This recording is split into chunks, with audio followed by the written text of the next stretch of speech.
Hey guys, it's Doc, and last week I had a SIM card go out in one of my cameras, so I'm actually going to be talking to two cameras today if it looks weird, just in case, because I lost a whole bunch of footage. But today, last week we were doing speed trials with this new Monster Hog and testing out the mat configurations. But this week I really am more so refining this header box system.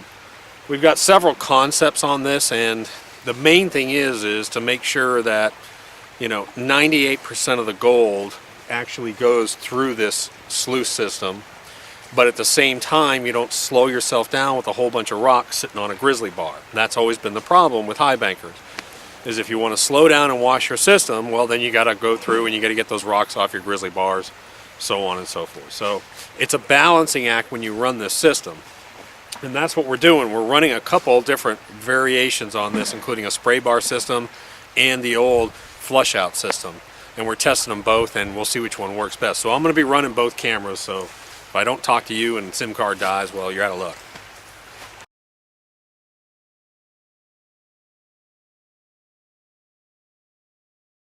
But this is our new system that we have, and we just actually ran it a little bit. But this is a massive 2-inch spray bar system that surrounds this whole area, and you can see I've got UR mat on the bottom there. I figure why not put that on there and hold some material a little bit longer, since we're going to be using the spray bar system. But the UR mat would go on only if we use this spray bar system.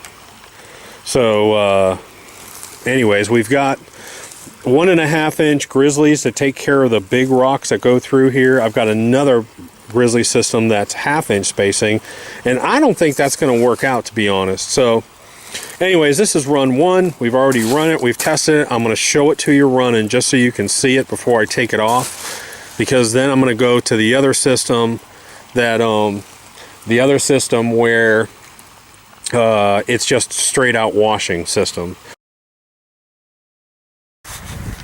But one of the keys to our systems is that all of the heavy material, all of your black sand and gold, is going to be immediately down at the bottom. People don't understand how fast gold falls. A 1 millimeter sphere of gold will drop 48 inches through water in 1 second. So all of your gold is going to be at the bottom of your box in here, or very close to it. As it comes down, these skimming slots will actually take the heavies down. It actually draws down water, and you'll pull probably 70 to 80% of your water into your sluice system. So yes, you'll see materials, you'll see lighter materials, you'll see some clay coming out the end, but that's the way it's designed to do. You've got to, if you're going to move a lot of material, this is the system that you've got to use, unless you go with a trommel. The next step is a trommel. The only way to improve this kind of a system is to put a trommel on your system if you're going to move lots of material. Now with our products, one thing I've done is we're a little bit different. We're typically not for the prospector that's going to move 1 or 2 buckets of material an hour. That's not what we do. We're high volume material. That's where I've been focused my whole time. High volume production. I mean, gold is so expensive because it's hard to find. You got to move a ton of dirt to find gold. And that's the whole premise of this. Same thing with our matting system. And let me show you real quick. I'm going to walk you through, hopefully on this camera, I'm going to walk you through and show you the mat configuration. So you can see that under the header box, this is a safety board we have in, but under the header box I've got our hog moss on top of UR. So I've got 0 velocity, and it creates a fluid bed right there, and it catches gold. As soon as it leaves there, it has very low velocity. It's not really moving too fast. So I've got RiverHog. So I come right out to RiverHog. Then I go to scrubber. So I've got 1, 2, 3 sections of scrubber. Then I've got the new RiverHog. And on this new RiverHog, I have the first riffle cut halfway. Otherwise, I'll have a huge rooster tail here. Then I go to full riffle, cut, very cut, and then I go down to, these two are almost bare, there was almost no riffle, and then I go back down to the Razorback. Again, I could have put UR down here, but I don't feel like making a whole nother mat because this thing is a bear to make. So that's the mat system, and what And what I want you to do with your systems is to look at it and watch the characteristics of your own system. So where do I have zero velocity? Where do I have a slow velocity? Does the water build up? And that's where you're going to put your mat systems.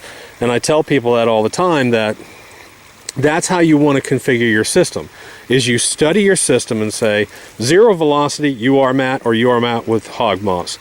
Right after that, I might go with Razorback. Then I'm going to go to scrubber, keep the velocity building, boom. Then I'm going to hit it real hard with RiverHog. Then I'm going to go to something else. So that's the whole premise of this mat, is that we expose it to several different velocities. We expose our mat, we expose our slurry to several different velocity, several different surfaces. We're constantly changing it. The biggest mistake that prospectors make is they set up their sluice system with just one way. Just, let's say, miner's moss and expanded the whole way.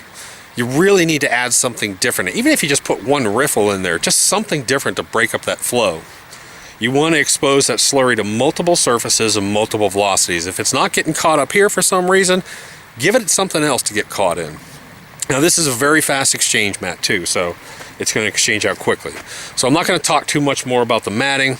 It is the new RiverHog in here too as well, but I do want to also show you the two different systems. So I'm going to start this system up and show you the new spray bars that we're playing with. I don't know if we're going to use them or go with the original flow system. One other little trick I'm going to show you.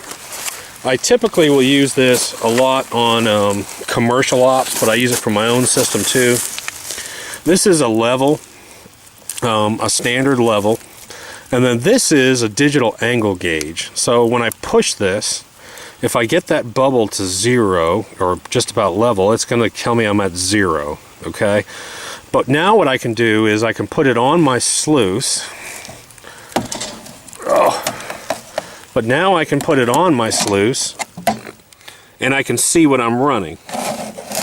So up here I'm running, let's say it says it's about a 12. So a 12 would put me at about, it's just below a 12 really, would put me at about 2.5 inches right there. Then when I come down here, I'm going to have less of an angle. So let's go to this one here. And this one is 9.3, and I've got a little cheat sheet up here. 9.3 puts me right about 2 inches per foot. So this little thing right here is a great little tool. It costs about $29. You can see I use my wonderful Gorilla tape just to tape it on this, and then I can also use this to level out my sluice, because on this long system it's a pain to level out. So that's a great little tool. Again, that's a Wixie digital angle gauge. Costs about 29 bucks. Nice little tool to have. Okay, so I'm going to walk you around and show you this spray system real quick. So you can see, that's a lot of water there. That's probably 7,000-8,000 gallons an hour. These big spray bars are not restricting it. Everything's coming out. I've got about a little bit of water coming off my end, which is what I want to see. Keep some energy on the rocks coming out. But you can see how much water is actually dumping out.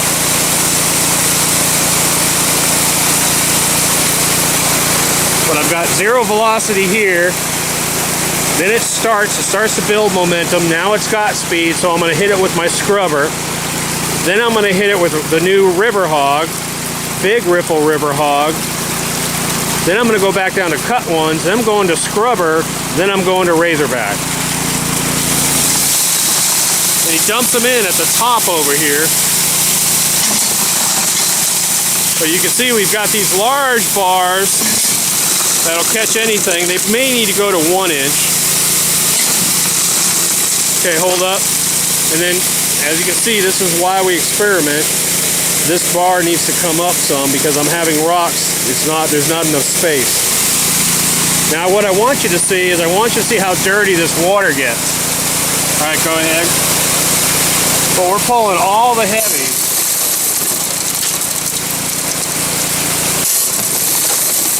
But it just turns completely mud.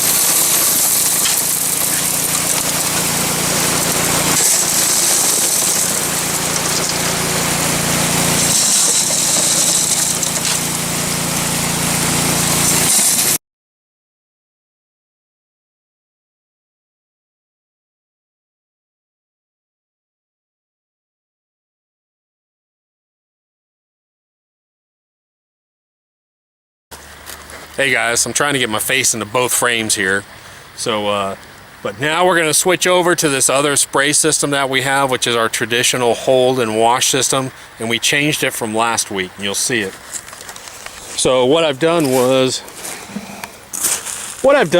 is now what I saw that I was having a lot of good material sort of held here. So what I did was I actually made each one of these three to shoot and hit right about here and hold material more. And each one of those three has a spray system on it. We're trying to keep as much flow from this pump over here as possible into the system. So now you're going to see it. Again, I want just enough water. I just want just enough pitch where once in a while I might have to pull a rock off these things, okay? That's the tuning of this. You want about 80% of your water flowing down in here. And we're not even going to clean the mat out. We're just going to run it again. So David, why don't you go down, give that pump a pull. But you'll be able to see there's a lot of water on this thing. And there's a lot of water in this system. And that's what I want to see. I got this huge cooling effect in here now. And that's what I want to see.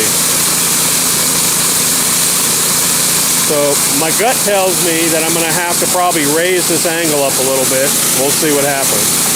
So why don't you go ahead and and just dump a shovel full sort of towards the front.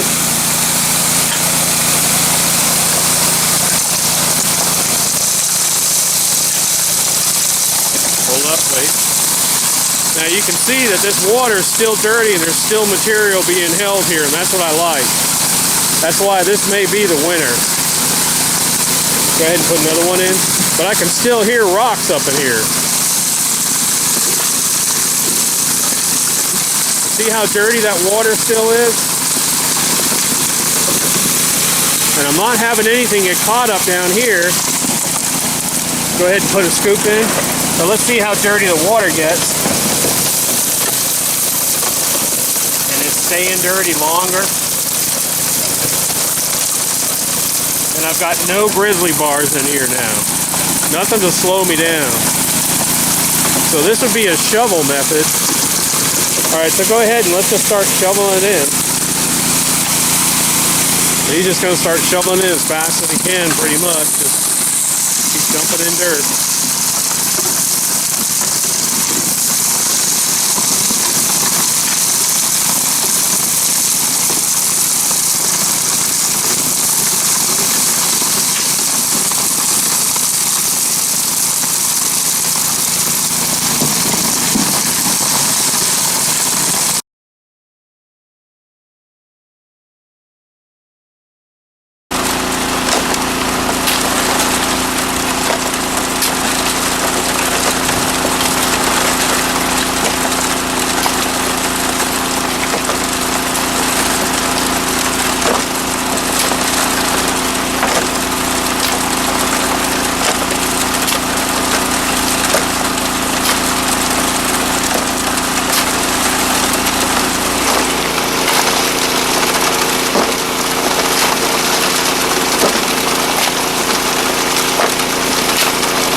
Hey guys, it's Doc, and I'm going to be using two cameras here. So, because last week I had my SIM card die, so I'm going to be safe. But I'm going to walk you through. We're out here on day 2. This morning was kind of chilly. There was frost everywhere, so we're out here a little bit later.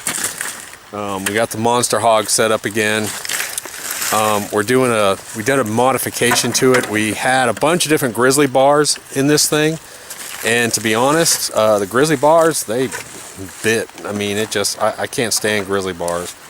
They just slow you down so much. The rocks get stuck in them regardless of how big of a bar you use. And so we're back to using just our skimming system, but we're trying to do a little bit higher, slower feed wash rate. And I'm going to show you what we did. I had David run to Lowe's last night, pick up some lumber. So you're down here loading dirt now. So here's the spray system. The spray system is going to hit down in here, and it's going to wash up under this board right here. Temporarily, we put a board in, a piece of plywood. And we put one UR mat here. We had two and it just didn't work. So we're going to put one UR mat here. And the purpose of this is to see how heavy we can load this box and allow it to slowly erode and then come back down. So honestly, I prefer it without this. The way that it was running yesterday, we all looked at it and it was running phenomenal. Hey guys, we're about to start up the engine. Well, just so you know, what we're going to do is we're going to pull all of our tailings off this run too. So we're doing it's a half-ton run. It's a half-ton run. We're going to pull all of our tailings off this, and we're going to run them through the gold cube, see if we have any losses. We threw a couple of buckets in this thing, and I don't like the way that board system is. And besides, if I want to stand here and throw dirt into it, it just restricts me. So we took it out. We're back to our old system of just a wash box with just a real hard flow on it. And it's working better than anything that I've come up with so far. So again, no Grizzlies, nothing. If you want to put a Grizzly in this thing and slow it down, you can, but the mats are running good. So we're going to catch all the tailings from this run and see what happens. Okay, so we just finished that little run we did, and even David was saying what amazes him about this unit is just how fast you move material. I was the only one shoveling, I was going slow, and it was half a ton of material in about 15-20 minutes. I mean, just throwing some in and watching it, throwing some in and watching it, not busting a butt, no speed trial or anything. But I did want to show you that right here, if you've watched it, very little water actually comes off here. By the time the rocks are reaching here, you're actually relying on the momentum of the rock, not so much the water. The water will pretty much zero out about here.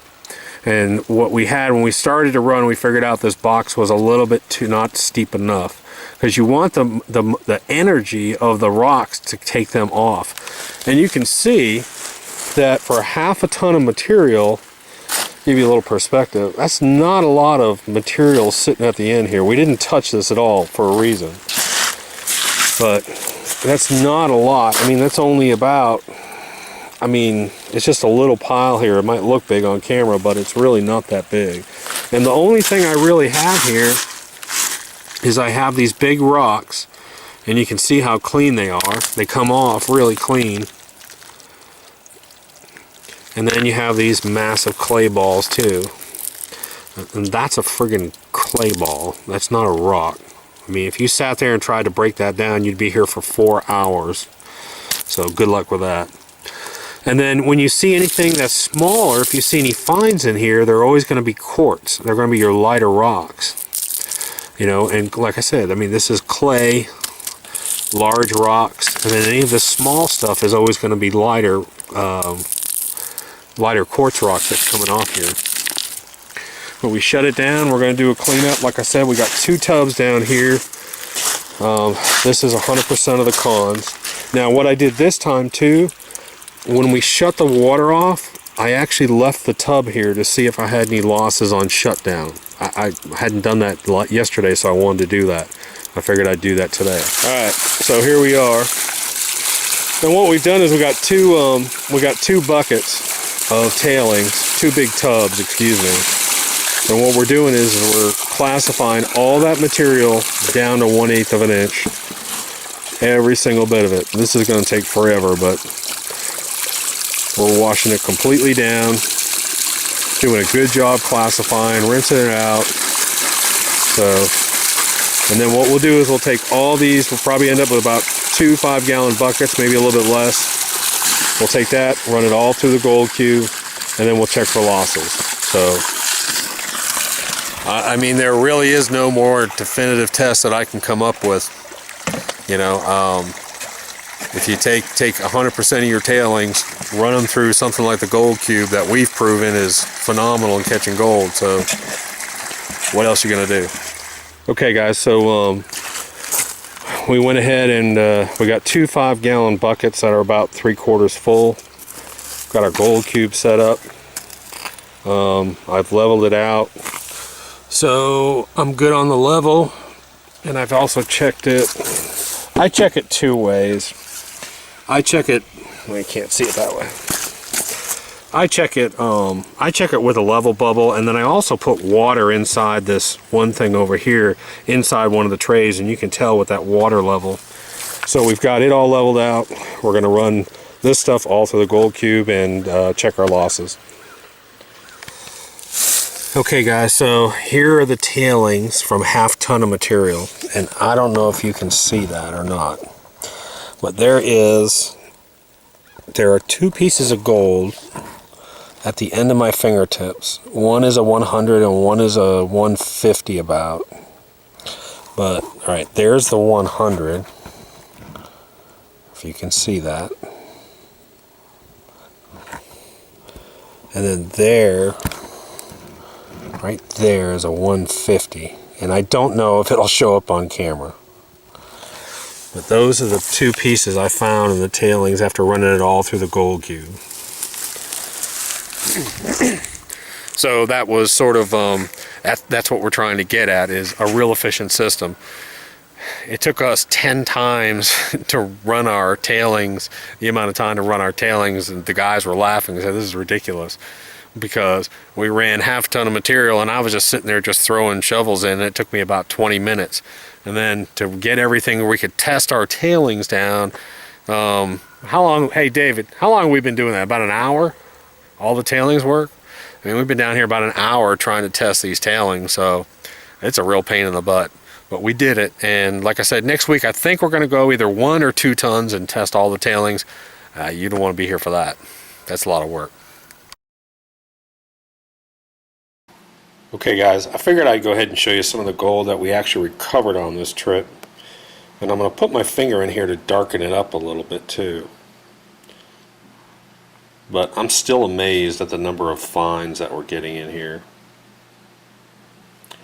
There's just, this gold in here is just loaded with 100s, 50s, and even 200s. And I don't even know if you can see any of them. But look at all that fine gold. I'm going to put 2 fingers in so you can see it. That's just amazing.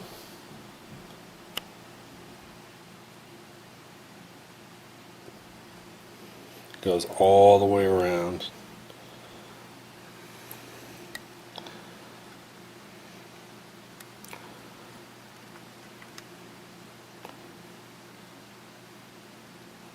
I mean, that's a little teeny piece of gold right there. So overall, I'm real pleased. The recovery, I mean, I'm over 98% on that run. So like I said, we're going to do a longer run next week. Next week we're going to do a longer run. We're going to probably put at least 1 ton, maybe 1.5, maybe even 2 tons, and test 100% of the tailings, and we'll see what happens.